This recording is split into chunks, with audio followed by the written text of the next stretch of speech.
අපි ආටිකල් පදයක් ඒ කියන්නේ ඔය and the කියන වචන යොදන්නේ අනිවාර්යයෙන්ම මොනවා එක්කද nouns එක්කලා පමණයි. එහෙනම් ඔන්න ඒක මං ලියනවා. අපි මේව යොදන්නේ මොනවා එක්කලා විතරක්ද? nouns කියන වචන වර්ගය එක්කලා විතරයි අපි articles දාන්නේ. nouns නැත්නම් articles උත් නැහැ. හරි? යම් කිසි වාක්‍යයක noun එකක් නැත්නම් එතන article එකකුත් නැහැ. හරි? එතකොට මේ nouns උයි මේ එක්කලා තමයි මේ articles යොදන්නේ. articles කියපු ගමන් ඔලුවට ගන්න මොකද්ද? and the කියන වචන. ඒක තේරුණානේ? දැන් මේ articles යොදන්නේ මේ නාමපදය ගැන ලස්සන තොරතුරක් කියන්න. මේ නාමපදය ගැන හරියටම කියන්න තමයි articles ඕන වෙන්නේ. ඒක නිසා අපිට සිද්ධ වෙනවා නාමපද පිළිබඳ හොඳ අවබෝධයක් තියෙන්න. ඒ අවබෝධය තිබුණාම ඔයාට ආටිකල් එක වරද්දන්න නැතුව යොදා ගන්න පුළුවන් වෙනවා. එහෙනම් මොකද්ද නාමපද පිළිබඳ ඔයා දන්නේ? මෙන්න මෙහෙම. නාමපද තියෙනවා වර්ග 3ක්. අපි ඉස්සෙල්ලා ඒක ගමු. එහෙමනම් මේ nouns තියෙනවා වර්ග 3ක්. පළවෙනි වර්ගය මම මෙහෙම දානවා. countable singular. මොනවද පළවෙනි වර්ගය? countable singular. countable කියන්නේ ගණන් කරන්න පුළුවන් වෙන්න ඕන, ඒක වචන වෙන්න ඕන. countable singular. හරිද? දෙවෙනි වර්ගය මොන දෙවෙනි වර්ගයට එනවා? දෙක countable හැබැයි plural. plural කියන්නේ බහුවචන. ගයින්ද පුළුවන් වෙන්න ඕන, හැබැයි බහුවචන. ඒ දෙවෙනි වර්ගය. තුන්වෙනි වර්ගයකුත් තියෙනවා නාමපද. ඒවට කියන්නේ uncountable.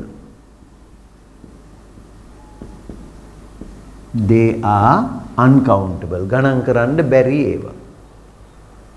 එතකොට nouns කියන්නේ ඊටාම වටින වචන જાතිය. මොකද අපි භාෂාව කතා කරද්දි කියද්දි ලියවද්දි වැඩිම අපිට පේන දේ තමයි nouns. දැන් මම මෙතන හිටගෙන මෙහෙම වටේ බැලුවොත් මට මේ පේන්න තියෙන හැම දෙයක්ම nouns නේ. එහෙම නැති දෙයක් නැහැනේ. ඇයි මම එහෙම කියන්නේ? noun එකක් කියන්නේ පුද්ගලයෙක්. ඕනම මිනිස්සෙක්. හරිද? boy, girl, man, woman, father, mother, president, minister, beggar, teacher, kin ඔය ඕනම මිනිස්සයෝ. baby, right, grandfather, ඔය ඔක්කොම මිනිස්සයෝ. ඊළඟට සත්තු. nouns කියන්නේ සත්තුන්ට ඕනම සතෙක්. චූටිම චූටි කූඹියක ඉඳලා අලියෙක් දක්වා ඕනම සතෙක්. ඊළඟට දේවල්. පුංචිම පුංචි පින් එකක ඉඳලා from little pin to a large huge aircraft or ship. ඒ හැම දෙයක්ම mobile phone, bag, chair, blackboard or whiteboard, right? මේ සියල්ලම nouns. ඊළඟට ස්ථාන. house. house is a place where people live. It's a noun. school. school is a place where people go to study. ඉගෙන ගන්න යන ස්ථානය.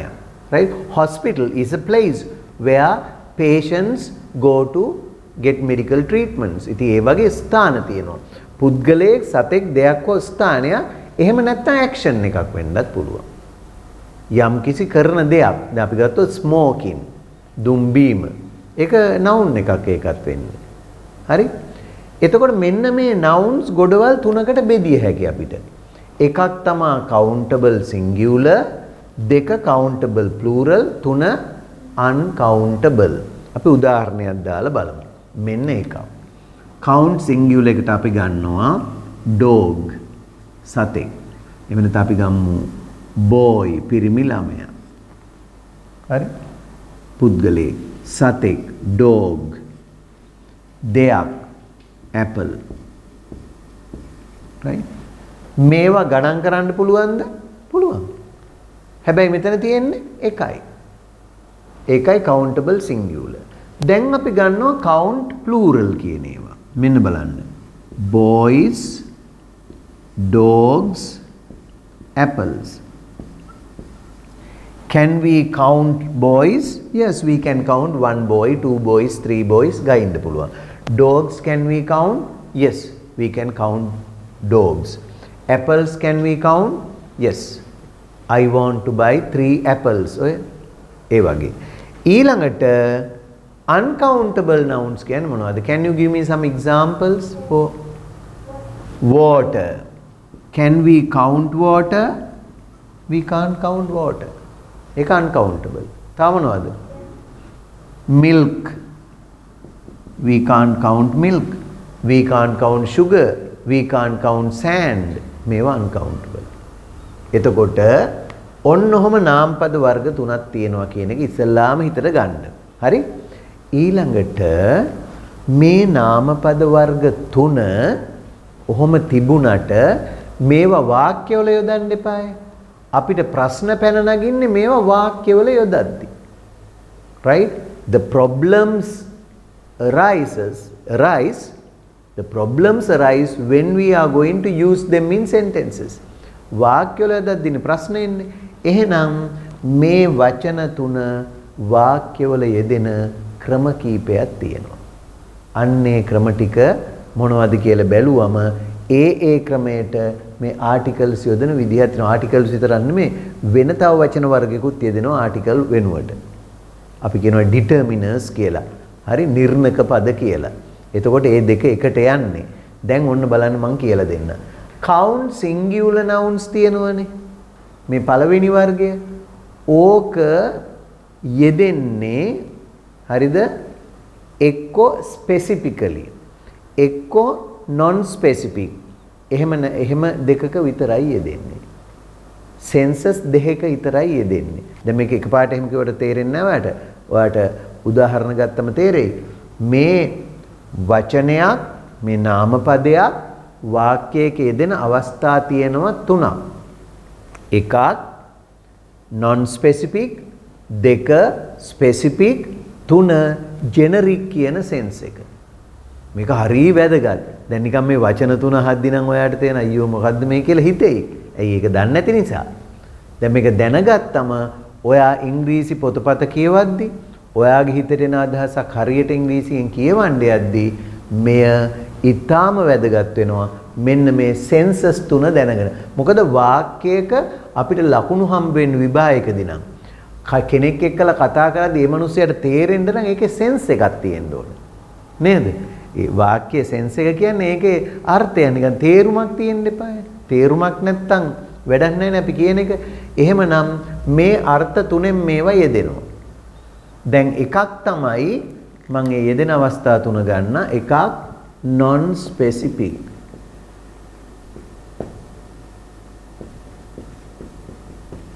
non specific. right? දෙවැනි එක specific. මොකද්ද කියලා දෙන්න. තුන්වෙනි එක generic.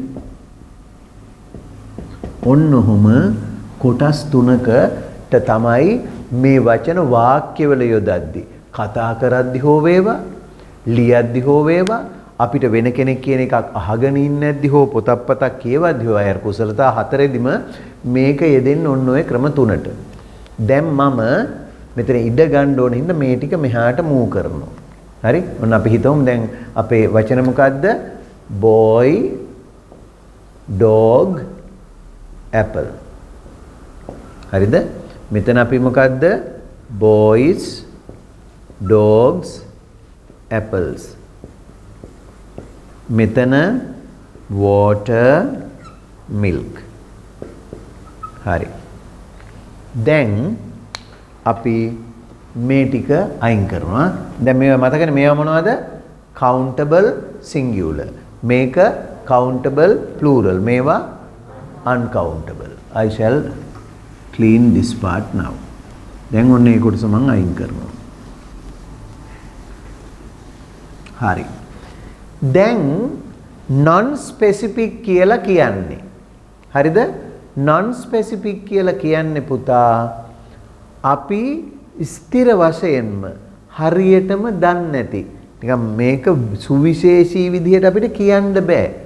අපි දන්නේ නැති. ඒ කියන්නේ අපි මුල් වතාවට තමයි මේ ගැන අහන්නේ, එක්ක මේ ගැන කියන්නේ, එක්ක මේ ගැන ඇහෙන්නේ මුල් වතාවට. එක්ක අපි ලියන්න යන්නේ මුල් වතාවට. අපි කාට හරි කියන්න යන්නේ මුල් වතාවට. අන්න එහෙම වෙනකොට මේ count singular noun එකක් non specifically ලියද්දී අපි පාවිච්චි කරන්න ඕනේ අනිවාර්යයෙන්ම අර a n දෙකෙන් එකක්. හරිද?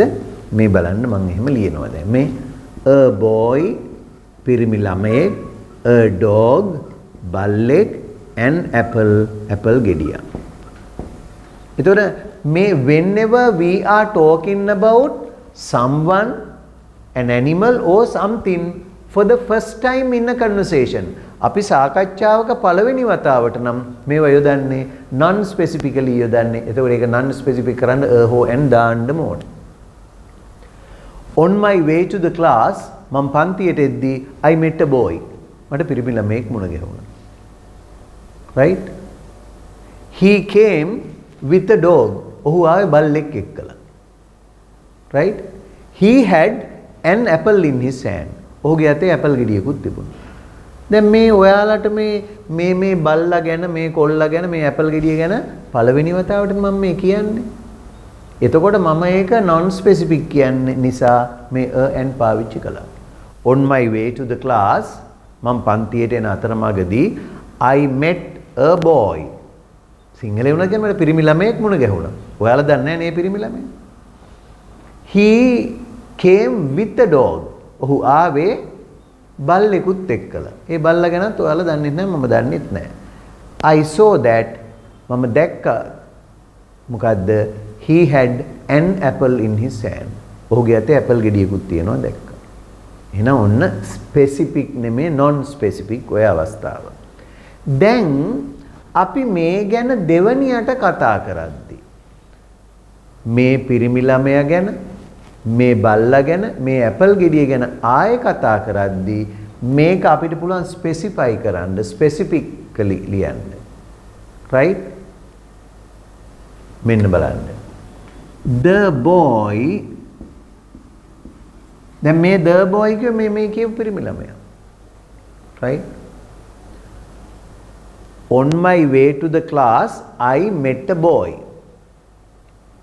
He came with a dog and he had an apple in his hand. ඒ කතාව කිව්වනේ. දැන් ඒක මුල් වතාවට මම දැන් කියලා ඉවරයි. දැන් මම දෙවෙනි වතාවට කියන්න යනවා මේ අය ගැන. The boy, පිරිමි ළමයා. එහෙම නැත්නම් අපිට මේක ස්පෙસિෆයි කරන්න බෑ that boy. වේ that කියලා ගන්නත් පුළුවන්. that boy අන්න මම ස්පෙસિෆයි කළා. දැන් මේ වෙන ලෝකේ ඉන්න කොහෙවත් බෝයිලා නෙමෙයි මම කියන්නේ. the boy කිව්ව අර පිරිමි ළමයා. එහෙම නැත්නම් that boy අර පිරිමි ළමයා. which boy? who came with the dog? අර බල්ලා එක්කලා ආපු. එතකොට the dog බල්ලා එක්කලා ආපු පිරිමි ළමයා. gave me the apple. apple ගෙඩිය මට දුන්නා. දැන් මේ මොන apple ගෙඩියද? එයි මං කලින් කිව්වේ ඇපල් ගෙඩියක් එයාගේ අතේ තිබුණා කියලා. The boy had an apple in his hand and he gave me the apple. He gave me the apple. එතකොට අපිට පුළුවන් මේ ඕනම නාම පදයක් ස්පෙસિෆයි කරන්න ක්‍රම තුනකට. එකක් තමයි the දාලා. හරිද? The boy, the dog, the apple. හරි? එහෙම නැත්නම් මේක ස්පෙસિෆයි කරන්න පුළුවන් that හෝ this දාලා. this boy. ඒතර ඒ විශේෂයක් කෙනෙක් ස්පෙસિෆයි. this dog එහෙම නැත්නම් that dog. එහෙම දාන්නත් පුළුවන් this හෝ that. ඒ තව ක්‍රමයක්. එහෙම නැත්නම් ඔයාට පුළුවන් හරිද මෙහෙම කියන්න. my, your, our අන්න ඒ වගේ මොකක් හෝ අයිතියක් දාලත් ස්පෙસિෆයි කරන්න පුළුවන්. හරිද? ඒතර අපි කියනවා my apple, our dog, your book. මොකද අපි මේ කතා කරද්දී කියන්නේ your book කියලා. එතකොට මෙන්න මේ ඒක වචන නාම පදවල මෙන්න මේ ජෙනරික් සෙන්ස් එකක් නැහැ. ජෙනරික් සෙන්ස් එකක් නැහැ කියන්නේ මොකද්ද?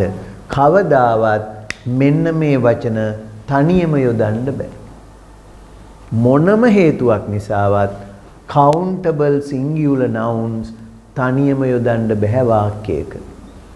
ඒවා යොදන හැම අවස්ථාවකදීම non specific නම් and end ඕන, specific නම් එක්ක ද එන්න ඕන, එක්ක that හරි this හරි, එහෙම නැත්නම් my you ආව එන්න ඕන. එහෙම ආවේ නැත්නම් සම්පූර්ණ වැරදි. ඔයා කතා කළද්දිත් වැරදි, ලියද්දිත් වැරදි. ඒකින්ද මේක පුළුවන් ඔයාට කෙටියෙන් මතක තියාගන්න මෙන්න මේ විදිහට. right? අපි ගත්තොත් මේ විදිහට. මම ගන්නවා book කියන වචනය. මෙන්න. මේ සියලුම වචන dictionary words. All these countable singular nouns are dictionary words. මේවට කියන්නේ dictionary words. මේවා ශබ්දකෝෂයක විතරයි book කියලා තියෙන්න පුළුවන්. වෙන කොහෙවත් තියෙන්න බෑ. If you want to use the word book in a sentence, right, while you are talking or writing, you can't use the word just as it was in the dictionary. Dictionary තිබුණ විදිහට තනියම වචන යොදන්න බෑ. එහෙනම් අපි ඒක grammar word එකක් කරගන්න ඕනේ. grammar ඕන කියන්නේ ඒකයි. මේ book කියන එක grammar කරගන්න ක්‍රම තමයි මම දැන් කියලා දෙන්නේ. මෙන්න මම ඒ ක්‍රම 4ක් කියලා දෙනවා. තව පැහැදිලිව මේ උගන්වපු එකම. මේ book කියන එක ක්‍රම 4කට යෙදෙනවා ඉංග්‍රීසි කතා කරද්දී හෝ ලියද්දී. මොකද්ද? එක a book කියලා කියන්න පුළුවන්. පොතක්. a book කියන්නේ පොතක්. I bought a book. මම පොතක් මිලට ගත්තා. එතකොට ඒක මේ non specific. මේ තුනම specific පැත්තට අයිති. මෙන්න බලන්න. a book පොතක්, the book පොත, the book කියන්නේ පොත.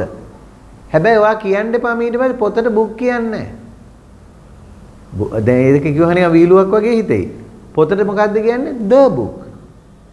ඒ සිංහලයේ කියනවා පොත කියලා. ඉංග්‍රීසියේ එහෙම සිංහලයේ වගේ පොත කියන්නේ නිකන් book කියලා විතරක් හරියන්නේ නැහැ.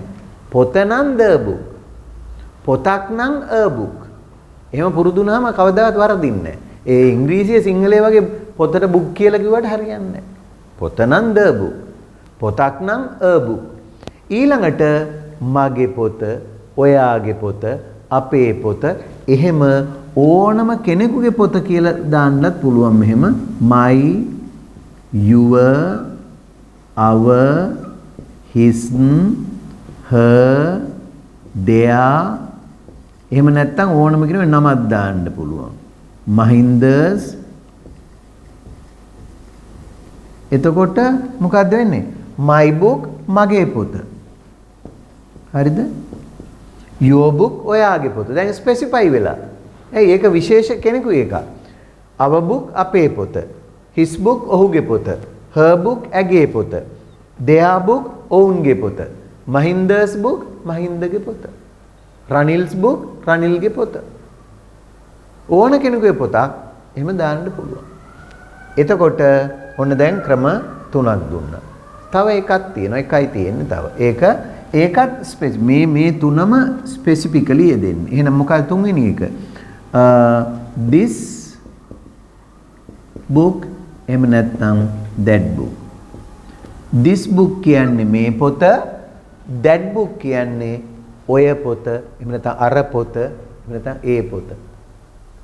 ඒ ඔය අර කියන අදහස් තුනම එනවා. that book. did you bring that book? ඔයාර පොත ගෙනාවද? එහෙනම් දැන් මේ අහන අයත් දන්නවා, ඔයත් දන්නවා මම මොකක් හරි කලින් කියව පොතක් ගෙනයි මේ අහන්නේ කියලා. හරි? look at this book. මේ පොත බලන්න. හරි? ඒතකොට ඒ වගේ මේ තුනම ස්පෙસિෆිකලි යොදන්නේ වාක්‍යයක, මේක non specific. එතකොට ගණන් කරන්න පුළුවන් ඒක වචන නාමපද non specific, specific කියදුවට generic sense එකේ යොදන්න බෑ. දැන් ඔයාලට ප්‍රශ්නයක් generic. ඒකත් හරි වැදගත් එකක්. එතෙන් දෙන්න ඉස්සෙල්ලා මේක පොඩ්ඩක් කොපි කරගන්න. When we come to these nouns, count plural and uncountable nouns. මේවා non specific සුත් යෙදෙනවා. specifically තියදෙනවා generic sense එකෙත් තියදෙනවා. අන්න ඒක තමයි වැදගත්. දැන් මොකක්ද කියලා බලමු. I'll clean this part now. මම මේ කොටස දැන් මකනවා. හරිද? ඔන්න බලන්න දැන් අර generic sense එකට එනකම් මේවා යෙදෙන හැටි. හරි.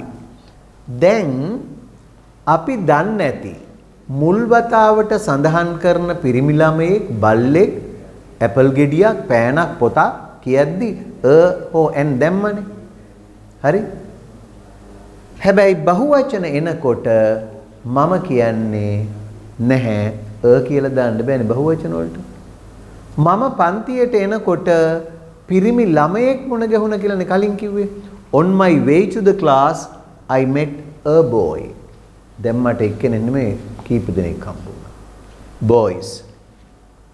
එහෙනම් වෙනුවට දැන් මොකද්ද කරන්නේ? and දෙකම වෙනුවට බහුවචන එක්කලා මොකද්ද කියන්නේ? do you know? මම පන්ති එන්නකොට පිරිමි ළමයි වගේක් හම්බ වුණා. එක්කෙනා නෙමෙයි දැන්. දෙන්න නම් 2 boys කියන්න පුළුවන්. 3 දෙනා නම් 3 boys කියන්න පුළුවන්. හැබැයි පිරිමි ළමයි වගේක් හම්බ වුණා. Then we say on my way to the class I met some boys. මට පිරිමි ළමයි වගේක් හම්බ වුණා. On my way to the class I met some boys. And some dogs chased me. බල්ලෝ වගේක් මගේ පස්සෙන් එළෙව්වා. Not one dog now. Some dogs chased me. And today when I came to the class I brought some apples. මං apple වගේක් ගෙනාවා. Not an apple, apple ගෙඩියක් නෙමේ. I brought some apples. එහෙමනම් non specifically plural ඒව යොදද්දී අනිවාර්යෙන් some යොදන්න. දැන් ඔයා කඩේ යනකොට ඔයාට කඩේට ගිහිල්ලා අම්මා මොන හරි එක දෙයක් ගේන්න කියද්දි countable නේ ගණන් කරන්න පුළුවන් නේ right run to the shop and bring a new book කඩේට දුවලා ගිහිල්ලා අරන් එන්න අලුත් පොතක් right ඒතර ඒකක් නා එහෙම නැත්තම් කියනවා go to the market and bring a bottle of oil තෙල් බෝතලයක් අරන් එන්න a bottle of coconut oil එකක් a bottle හැබැයි ගණන් කරන්න පුළුවන් බහුවචන ගේන්න කියද්දි කියන්නේ මොකද්ද go to the market and buy some oranges buy some apples apple ටිකක් අරගන්න තේරෙනවනේ ඒ වගේම තමයි uncountable එක්කලත් I am very thirsty I want to drink some water I am very thirsty I want to drink some water මට වතුර ටිකක් බොන්න ඕන හරිද එතකොට when the tea is not sweet enough තේ එක රසමදි නම් අපි කියනවා please add some sugar එහෙනම් ඔන්න මේ දෙකේදී non specific වෙනකොට එන්නේ some sugar some water වගේම some boys some dogs some apples there are some apples on the table මේස උඩ apple වගේක් තියෙනවා there are some apples on the table අන්න එහෙම ඊළඟට specific වෙද්දි කිසි වෙනසක් නැහැ මේවමයි යෙදෙන්නේ මේ බලන්න the boys පිරිමි ළමයි ටික the dogs බල්ලෝ ටික the apples apple ගෙඩි ටික මෙන්න මෙතෙන්දි විතරක් වෙනස් වෙනවා this එක these වෙනවා that එක those වෙනවා these boys these girls and those boys මේ ගැහැණු ළමයි these girls මේ apple these apples those apples are apple right අන්න එහෙම මේ දෙක වෙනස් ඉතුරු ඒවා වෙනස් වෙන්නේ my apples your apples our apples their apples her books ඒ වගේ ඒ අයිතිය දැක්වෙන ඒවා මේ වචන ටික වෙනස් වෙන්නේ නැහැ ඒවට ඒක බහුභේදයක් බලපන් එතන ඒක බහුභේදයෙන් නිසායි මේක වෙන්නේ your apples, have you brought your books? ඔයා ඔයාගේ පොත් ගෙනහලා තියෙනවද? එතකොට ඒක specific, right? එතකොට the water,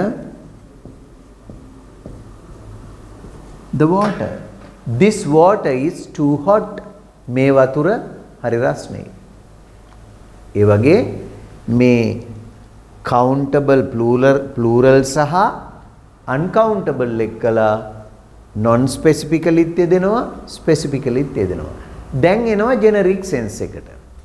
generic කියන්නේ පුතා මේවා අපි නිකම්ම යොදනවා. මෙන්න බලන්න. boys, dogs, apples, එහෙම නැත්නම් water. මොකද්ද generic sense එක කියන්නේ කියලා දැන් බලමු. හරිම වැදගත්. මොකද්ද මේ generic sense කියන්නේ? පොදුවේ සමස්ත ලෝකයේම තියෙන ඒවා නියෝජනය වෙනවා නම් අපි ගන්නේ articles වත් මොනවත් determiners නැතුව නිකම්ම තනියම යොදනවට තමයි generic කියන්නේ. දැන් මම උදාහරණයක් ගමු මෙහෙම. දැන් අපිට කියන්න ඕනේ අපි හිතමු අද ලෝක ළමා දිනය කියලා. Let's imagine today is not the world's children's day. අපි එහෙම හිතමු. අද ලෝක ළමා දිනය ගැන ඔයාට කතාවක් පවත්වන්න දෙනවා. You are asked to make a speech on children. ළමයි ගැන. ඒ කතාව එක තැනක අපිට කියන්න ඕන මෙන්න මෙහෙම කතාවක්. ළමයින් මල් වගේය කියලා කියන්න ඕනේ. ළමයින් මල් වගේය.